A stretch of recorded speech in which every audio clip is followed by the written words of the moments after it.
ചേട്ടാ, ഇപ്പൊ തമ്പാനൂർ എന്ന് പറയുന്ന സ്ഥലപ്പേര് എങ്ങനെയാ വന്നതെന്ന് ചേട്ടൻ അറിയാവോ? കൃത്യമായിട്ട് തമ്പാനൂർ എങ്ങനെ വന്നതെന്ന് അറിയില്ല.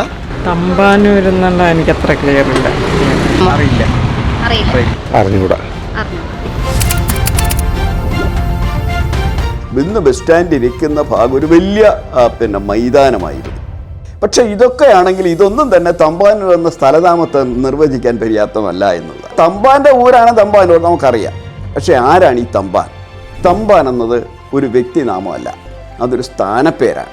തമ്പാൻ എന്ന് പറഞ്ഞാൽ അതിൻ്റെ അർത്ഥം സാമന്ത ക്ഷത്രിയൻ എന്നാണ്. ഒരു ഊരിൻ്റെ അധിപനായ ഏതോ ഒരു തമ്പാൻ. നമുക്കാകെ കിട്ടുന്ന ഒരു കുഞ്ഞുണ്ണി തമ്പാന മാത്രമാണ്. ഒരുപക്ഷെ അദ്ദേഹത്തിൻ്റെ പേരിൽ നിന്നോ അദ്ദേഹത്തിൻ്റെ പിതൃക്കളുടെ പേരിൽ നിന്നോ ആകാം തമ്പാൻ്റെ ഊര് എന്ന അർത്ഥത്തിൽ തമ്പാനൂർ രൂപപ്പെട്ടത്.